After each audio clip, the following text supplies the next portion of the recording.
when you quit and you pull the trigger, like, or you completely quit and you sit with yourself, is that you feel like you're not good enough and that you have thin skin and that you can't handle it, but everybody else seems to be able to handle it. That's super difficult, right? I spent the first 6 months trying to find shit to do, because all of a sudden I have all this time, and to avoid listening to what I was, what actually was going on up here, I was building closets. I was buying new things. I was arranging trips. It's just like meetings, meetings, meetings, actions, actions, actions.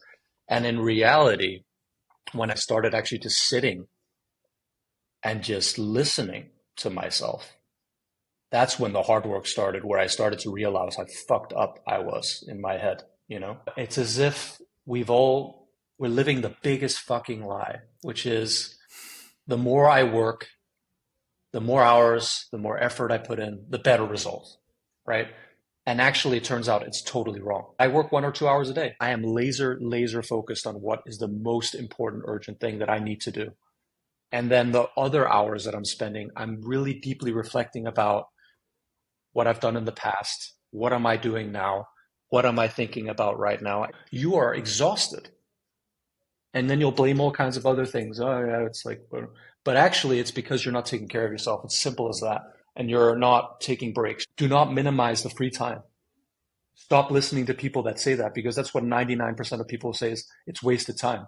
Those guys are full of fucking shit, to be honest. And they need to, instead of listening to the masses, they need to start listening to themselves instead. This conversation with Philip Wylonis is going to blow your mind. He went into deep depression and burnout and is now sharing every single detail in public. Not because of self-pity, but because he wants to show you the biggest lie that we are all living into. It's not about hard work, it's about how connected and balanced and centered with yourself you really are. And that's when success starts to come instead of chasing it. This conversation is really unique. Don't miss it and let me know what you think in the comments. All right, welcome back to the Founders Bible. Today we're talking with Philip. How's it going? I'm doing really good, man. It's the summer is coming out and the sun's out. When you live in Copenhagen, it's dark most of the time, so I can't help but feel good about how things are moving right now. Amazing, amazing. Well, we had the first chat a few weeks ago, I think almost a month ago, and I was still in Malaysia. I was terribly hot. Now you see me with the sweater. I hope that I can say that summer is coming, but here in Japan, it's still very cold. Anyway. Yeah.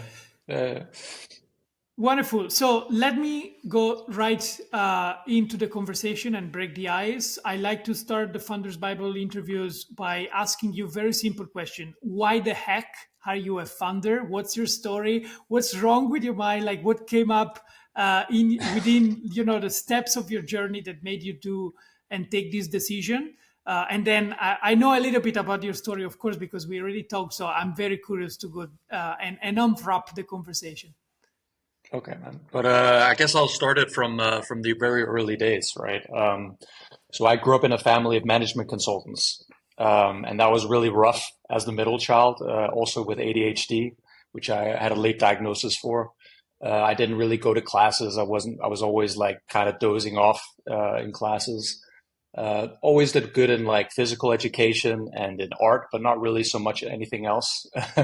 And that was really tough growing up, right? And then my mother passed away when she was 17 from cancer, and my dad became the stay-at-home, which obviously clashed a lot with me because as a McKinsey consultant himself, the way he learns is like education and structure and detail, and I pretty much the polar opposite of that.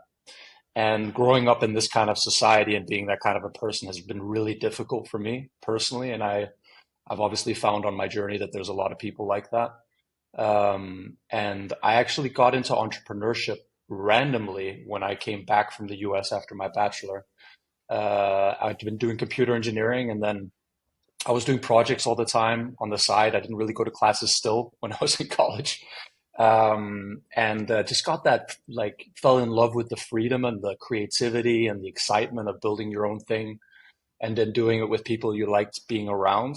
And then I was doing a bunch of projects, and my brother at the time worked at Creandum, which is a VC fund up in Stockholm. He also went to McKinsey, by the way. And he came to me one day and was like, Philip, I have $1 billion idea and you have shitty $1 million ideas. So you should get on my rocket ship and then we should start a business together. And so we actually ended up doing that. And this is about 13 years ago now. It's a long time, but where we got Jesper Puk funding, the guy that founded Just Eat. We also got funding from Creandum, and it's a VC fund in Stockholm that backed Spotify very early. And then we lived the startup dream for 3 years, never hit product market fit, and the shit died.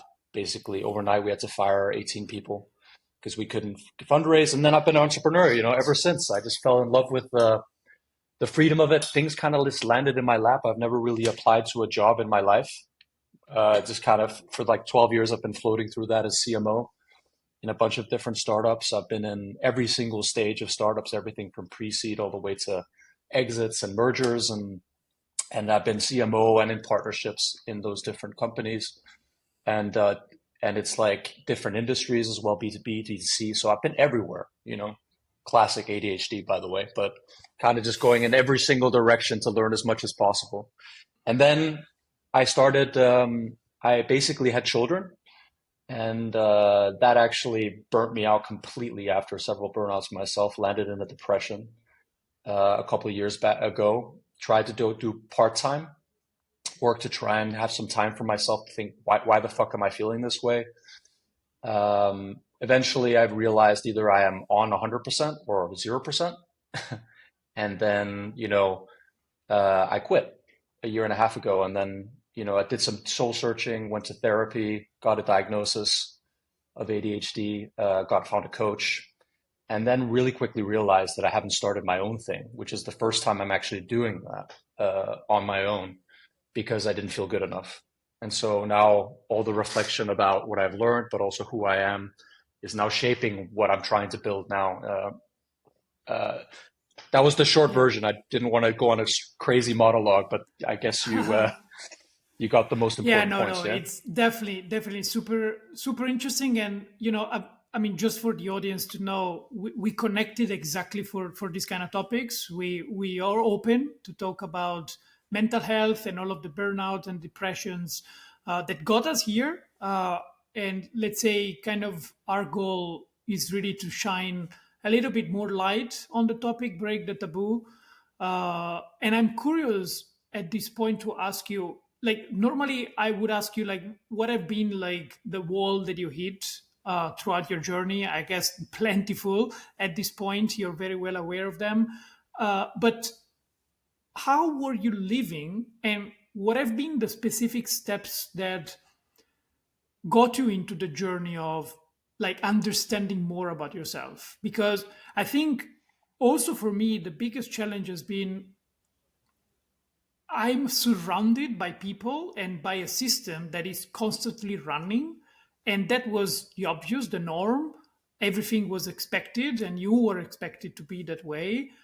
And I remember I was even making jokes of my friends or even colleagues at university that they were not working as much or they were not studying as much. I mean, it was always about performance. And then I have my own story, but I'm curious to hear from you. Like, when did you realize, okay, this is not normal? I mean, there must be something wrong there because I still don't feel good. It's a really good question. And it's like a really deep one because, I'm 38 now and only realized this just a few years ago. And like I mentioned before, and I actually explained this to you before, right? Like, burnout is actually kind of seen as a normal thing in entrepreneurship. And I've just described it as like a rock getting thrown at you and you kind of like, it hits your shoulder and then you're like, what the fuck happened there? And then you just kind of keep trucking because you're like, that's what entrepreneurship is supposed to be about. And then you just kind of push through that.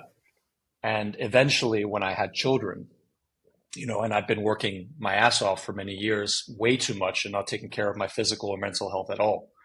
I had a child, my first child, he had colic, was screaming a lot and I wasn't sleeping. I was falling asleep up by the wheel, behind the wheel, like going to work.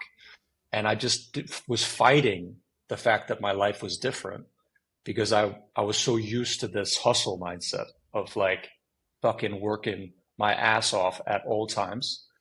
And And so that's why I landed in this deep depression, right? It's just because I very quickly realized that I'd become a person that I didn't want to be. It's like this kind of realization that the Philip that I knew when I was a child, that I don't recognize that person anymore. I'm so far, not because I have to be that person specifically, but just saying like I had dreams and ambition as a child. Now I'm not that.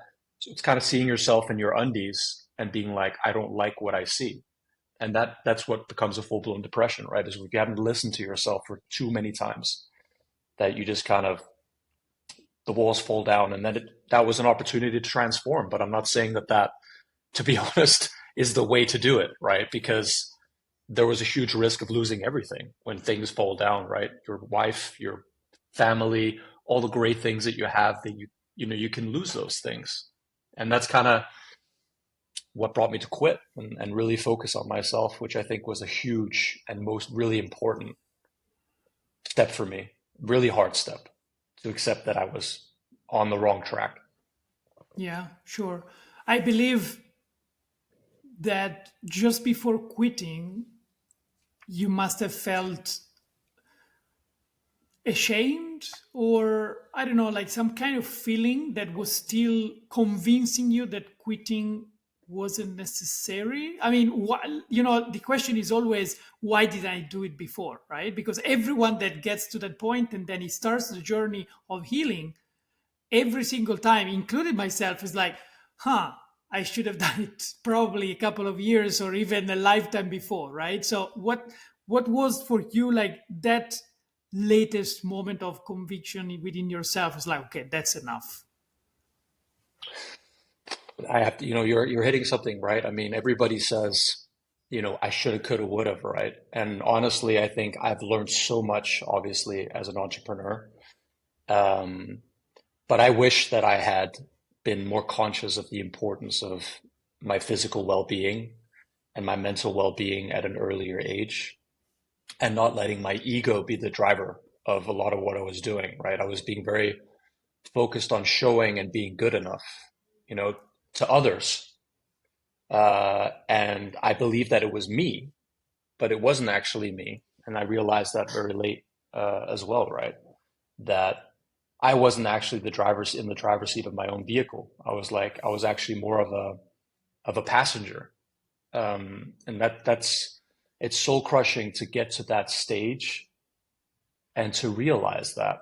I mean, and I think there's a lot of reasons why I ended in that stage, because I came in a family. That's why it was important to talk about the family dynamic. Is like performance, success, money, career, Ivy League schools, as the basis foundation means that my challenge has always been to map my own journey in that and figuring out who I am and not what everyone else expects me to be.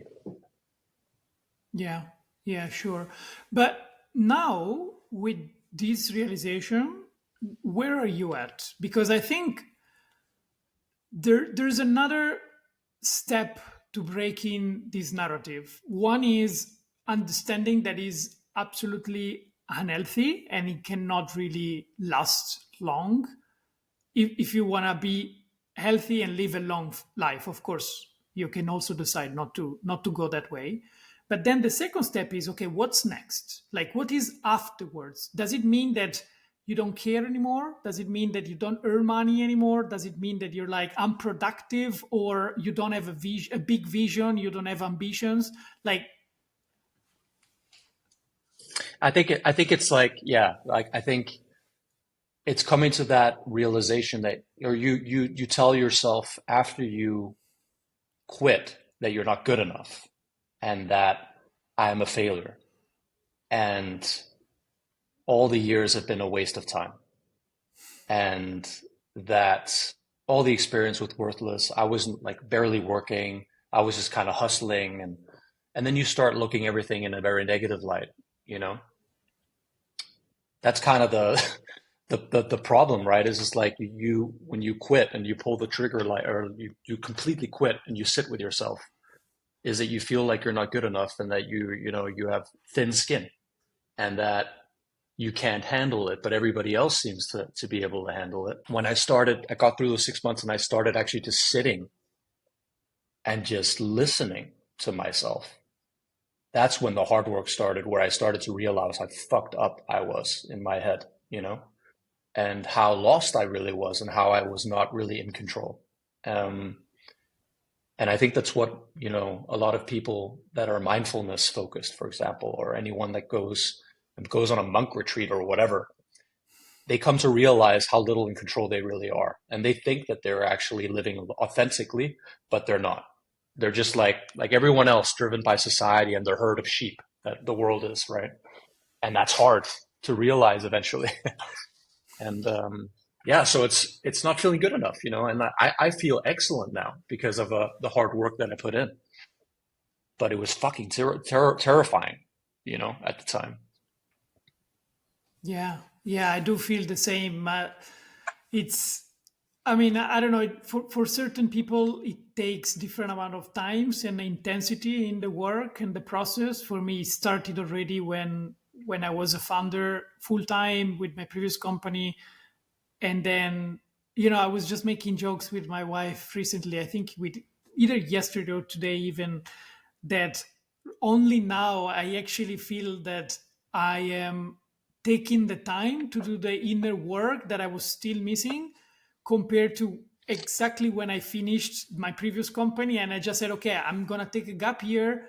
And I actually never did take a gap year. I was already starting this podcast. I was already starting the new brand and so on and so forth. Okay, let me make a quick break from the show to explain you why this project came alive. 6 months ago, I started interviewing founders to understand what were the secret sauces for their success. But even more importantly, I was curious to understand how much pain they had to go through in order to achieve their dreams. I've been an entrepreneur myself for the past 10 years, and I know exactly how painful this journey is, but very few people are actually willing to talk about it. And that's exactly what we're doing at the Founders Bible for Resilience. We're finally breaking the toxic hustle culture behind startup life. I'm on a mission to build a new generation of founders that can leverage ancient wisdom and science for true long-term peak performance and longevity. If you want to be part of this movement, then check out wholegrainwisdom.com and join us now. Okay, now back to the show. How do you today keep your focus and your head towards your direction? We talked last time. You have some projects already going on with you as well, with new possible ventures and so on. What is your kind of new framework for seeing?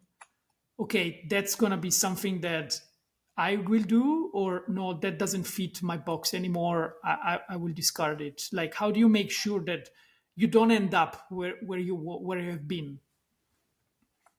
Yeah, so I mean it kind of leads perfectly into what I was just talking about before, right? Where it's like the therapy of understanding the trauma that I've gone through, whether it was my father or my mother's death or whatever, and then making sense of that and understanding what has that made me into as a person, and then the coaching also about on a week to week basis figuring out what am I actually thinking and putting it out on paper and documenting it real time, not just with a coach, but also on LinkedIn by posting regularly every day, right? It's like this journaling practice of really deeply trying to understand who I am, and what I'm good at, right? I mean, ultimately. So it's kind of since I've been so busy the last 12 years of just kind of floating through life, I haven't actually had a chance to stop up and actually ask myself, what have I learned? You know, what am I actually good at and what am I not good at? And what can I, what plays to my strengths, what plays against my strengths? Because that's quite important, right? Is if I start a project and the skill set that's required for that to get to live is not what I'm good at, it would not be fun and it would be difficult for me to do. And if it's not meaningful to me, meaning emotionally, something a problem that I personally relate to myself because I've experienced it myself, because it connects to who I am as a person. If that overlap comes in, you find the perfect, idea. those two things, right? So it starts with being deeply present with yourself and really reflective about those things. And that's actually what brought me to, and I hadn't mentioned that in the introduction, but when I landed in my depression, I actually looked back at that. And when I was being deeply reflective, like what happened there? What was the big problem there? Because obviously as an entrepreneur, I know big problem, big solution. It's like, and also because I've experienced it myself, it's something I deeply relate to personally. Um, and so what I actually did back then, and this is gonna, I don't know if this is like unfitting to share out in the open, but I'm gonna do it anyway. So my favorite character when I was a child was Peter Pan. I never wanted to get old, and I always wanted to be playful, and I always wanted to be authentic, and I always, I used to give the baker a hug when I got goods down at the bakery when I was a child. I was just that kind of child. Um, and when I grew up, I dreamed and I would kind of visualize to myself that I would be working with children that really struggled and that couldn't fend for themselves, didn't have money, and that's why charity was something I always dreamed of being part of, but it never happened, because one of the other things, life, right? And so when I got in that moment of depression, I was like desperate for connection with myself, but also with the world. So what I did was I thought, okay, well, I'm done. I've wasted my life. Um, my family hates me. But what I do have is money because I've worked really hard. So I have some money. Um, I'm going to get back to charity. That was like my desperate, like inside saying, I need to get back to this, right? So I called 5 charities and I was like, I want to give you $15,000.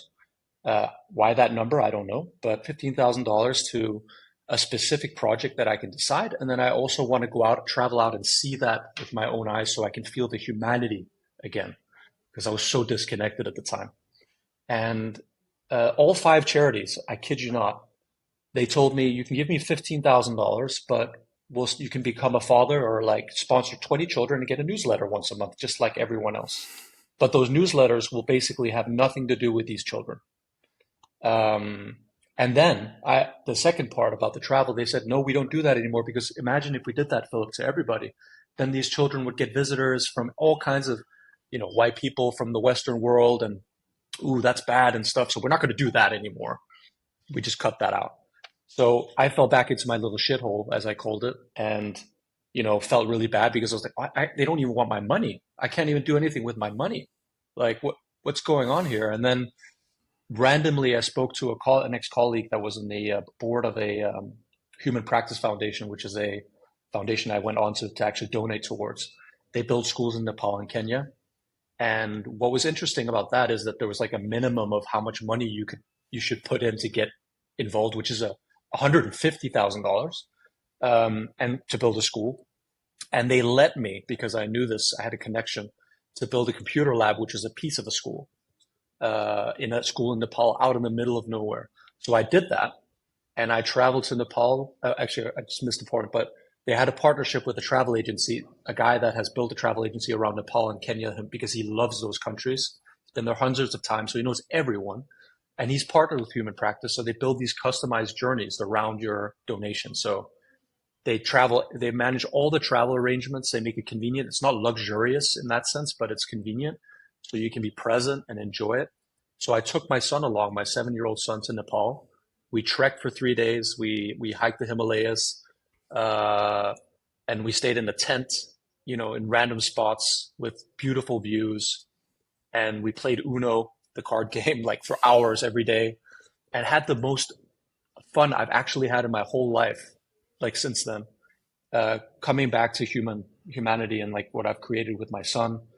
And then him seeing me in that, living myself as myself was a huge thing for me personally at a time where I was doing pretty bad actually, but coming out of the hole. And then we ended up at the inauguration of the school. The whole village was collected there. There was fucking flags everywhere and music, and they had like speeches and all this stuff. And don't get me wrong, this is not like something they orchestrate because of the white man coming or whatever you would call it. It's literally because they're so gracious and happy that somebody bothers to help somebody out in the middle of nowhere, and that you travel there as well to show them how much you support what, that community specifically. So they make a huge deal out of it. And my son cut the ribbon and like, they had like confetti and shit, It was just like the most mind-blowing experience of my life with my son. And I was journaling that entire thing on my trip, and I was just like, why does this not exist? Why is donating so meaningless to so many people that are giving money out of the goodness of their heart? And I see it as a product experience, right? It's like one of the worst product experience, actually, in my opinion, when you give money and you get a newsletter as a response. And I think too many people just accept that donations should be from the goodness of heart and then just give in it. My hypothesis is if you make it more meaningful, that makes more people willing to give more and more and more and more. And so the problem to get to that I want to solve is the lack of transparency, the lack of meaning behind the donation process.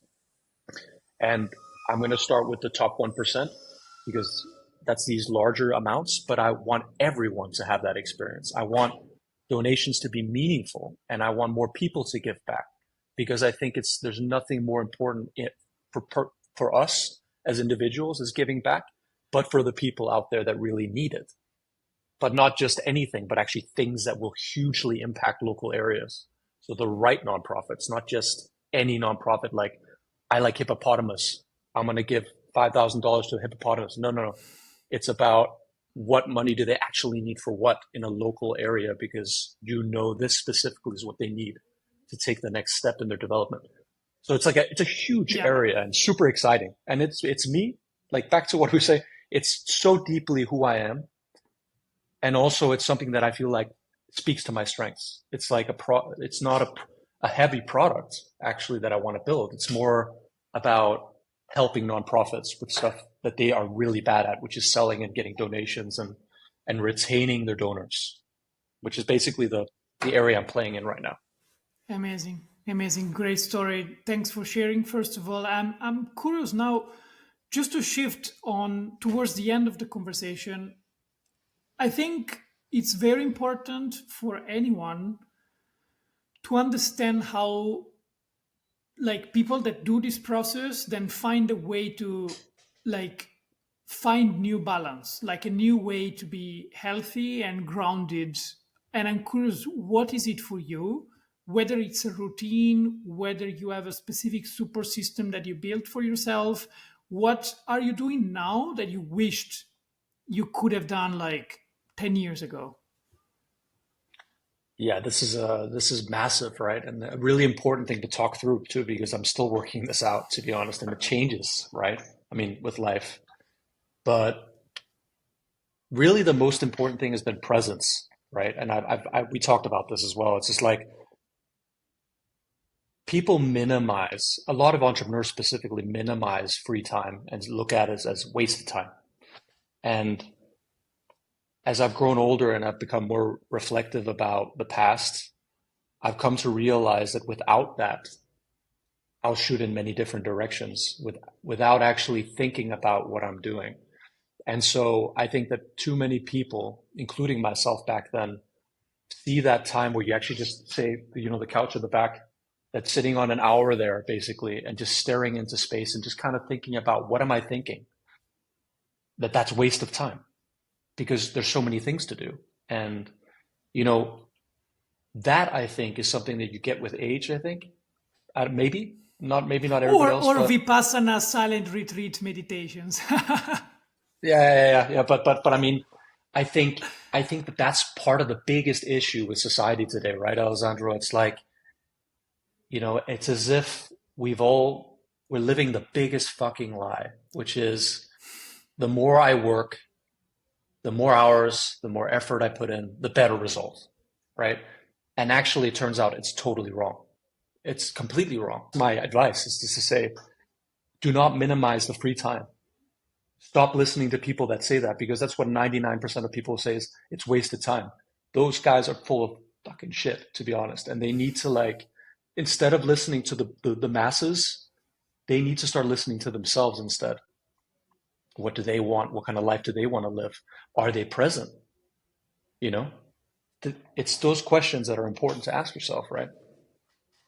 It's funny because you told me the first time that we met that you're not so much into spirituality per se, but everything that you're saying is actually quite well into the discussions of the masters, like the masters that manage and master the mind and the energy, the focus, the presence. It's all about that. So I'm absolutely 100% with you. It's a tough work, it's a tough job, because you're literally going up against the stream of literally everything that is being bombarded at you by society, by people. What I'm seeing for myself is that the more that you really, what I like to say is, the more that you go from the head down to the heart and you become more centered, you really open up so many new opportunities, that things come at you rather than you always chasing them. And that's amazing. But it takes something that not a lot of people, and including myself until recently, don't like to hear. It takes a little bit of faith, because you need to believe that it works. And literally everybody, at least from the way that I grew up, and I guess it's pretty similar to the way that you grew up, everybody is telling you that it's not about faith, is about just how much hard you work, and you can control and manage everything as every single piece of puzzle. But reality is so complex and so much bigger that even just what our senses are capable of handling. I mean, our brain is just like, processing a tiny percent amount of any input that you may ever get from every single moment in your life. So definitely Yeah, crazy. I mean, Wonderful. yeah. Can I add Please, to that? please. So Of I think course. what you asked about advice, right? And I mean, like, and this is what's so interesting, right? Because I've been speaking to like hundreds of founders over the last few weeks, and they're like, "What do you do? And what's the advice?" It's like, I don't have any advice for you. I'm sorry, but that's not. I think the advice that you need to hear is that you need to become way more present with yourself, and you have the answers. I don't have the answers. Nobody has the answer that you want. You have the answer. And I think too many people are chasing them from other people instead, and it's just kind of distracting them from becoming more present with themselves. And the advice I wanted to share, actually, which is something that I do share with others, is like my process. I say, what did I do when I was trying to better myself? And really, it's about consistency. And we talked to so many, so everyone talks about consistency, but it's a consistent effort to really reflect deeply about what's going on up here. And there's a book. I don't read books, by the way. And I always gave myself shit for that, because I can't do it. It's just I just can't sit still long enough. Yes, I could sedate myself to do it, but no. And then ebooks, I can't even do that, to be honest, because that also requires a set. So what I've learned is that I can run long distance. I run half marathons for the sole purpose of listening to an ebook, because if I'm physically running, I'm way more present to listen. It's because then I feel like I'm actually doing something, and then I can listen. So a book that I've listened to probably 30 times, I kid you not, is two books from Eckhart Tolle that I think you're familiar with as well, perhaps. But Eckhart Tolle, he's written these books about this human existence of presence. The Power of Now is his most well-known book, right? And that was the first book I actually listened to when I was in the deep shitter, when I was running. And it actually was this consistency of hearing what he was saying around how much are you actually listening to what you're saying? Why you do repetitively? Because, most people that read that book are like, fuck, man, this guy keeps repeating himself. But it's consistency of hearing it that actually gets you to realize, you know, what he's saying. And I had moments where I was running where I actually started like almost a little bit crying, because I could sense, holy shit, there's these things are happening in my life. And because I haven't actually thought about it and actually considered it, I've just been turning my back on it. And it's just like, it's almost like this, and I don't know, like if you can relate to that, but That's why I think a lot of people, when they sit with themselves for a long time and actually listen, they hear all these things that they're not, and they get the anxiety and they get this, all these different things that they've been putting off up in their head. And that's really worked for me big time. Wonderful. Yeah. Well, to relate to this, I I've been recently, I think, getting out most of the times. Of course, I mean, I'm not enlightened yet, so definitely it's not 100% of the times that it works, but I'm getting out of that, of this like mental chatter. And what I've noticed is that the main reason why I kept having the mental chatter was because my belief system allowed that mental chatter to exist. What do I mean? I mean everything we do is based on habits, and the habits are based on our belief system. So it's like, you can see like the external part is like your rational mind, and then the more that you go down, you go into the subconscious and the unconscious, and all of your belief system exists there. So the more that with consistency, because it takes a huge amount of effort, a huge amount of energy, a huge amount of time also, because it's not easy. As soon as you clean up all of the bullshit and be expect to be against a lot of people while you clean up this bullshit, because of course you are, breaking the patterns of society, and not doing what people tell you to do. So the more that you break it, and the more you realize that all of your barriers, all of your difficulties, all of your pain, you actually created it by yourself, because somebody told you that in order to get there you needed to suffer. The Buddha says there is suffering, but there is a way out, and doesn't need to be always there. It's there because you allow it to be.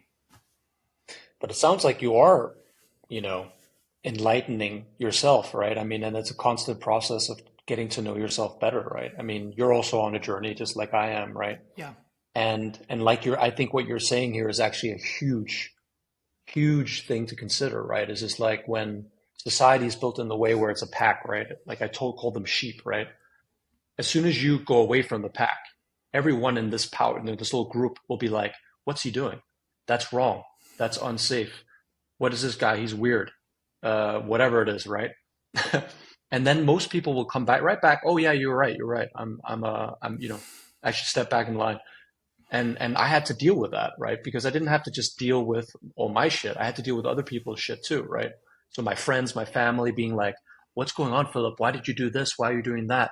What are you doing all day? Why are you spending so much time alone? Are you depressed? They don't say this, but are you going to kill yourself? Are you going to do all these things?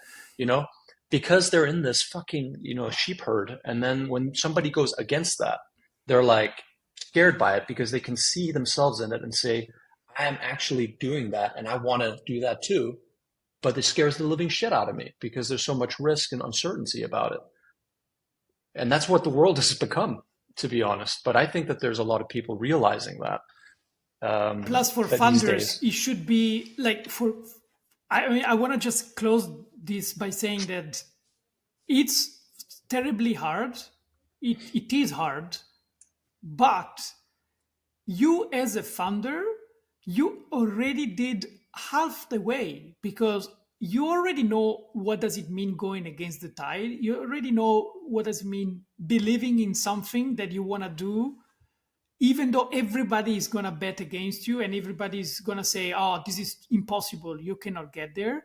So it's exactly the same technique, exactly the same mental model that you convince yourself to do a venture to solve a problem that everybody thinks is unsolvable, but you know that you can.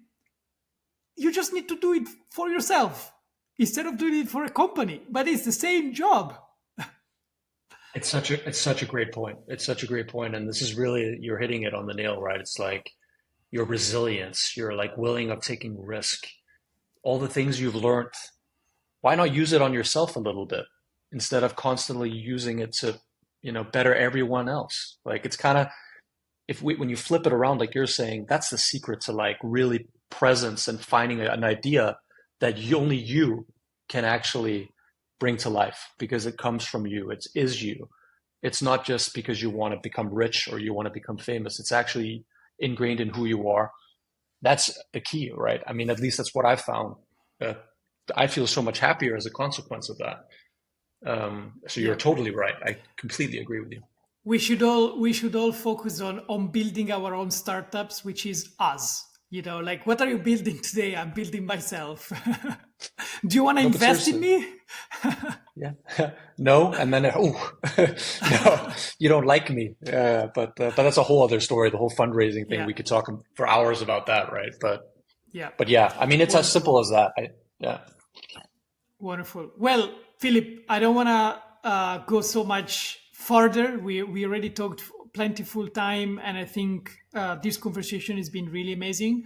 I'm so deeply grateful for you sharing this story, because and keep sharing it. I mean, outside of this conversation, it's so important that we keep pushing on this narrative, and we give real, I wouldn't say role model yet, but at least a kind of a light behind a door or at the other side of the tunnel to say there's a way, and we're doing it. And actually there is way more people that are already doing it, but they're not necessarily talking in public. So absolutely, thanks so much for the conversation, Philip. Yeah, thank you. And then also for me personally, it's also just a massive pleasure to talk to you about it because it helps me reflect deeply about it. And honestly, the comments I get from people and messages I get from people where they relate to that, and I can see that they change their perspective just a bit. It's intoxicating to see that when you throw yourself out there, that you can actually influence people in that sense of looking differently at things, which I think is healthy. So I'm really happy to be able to be honest about it.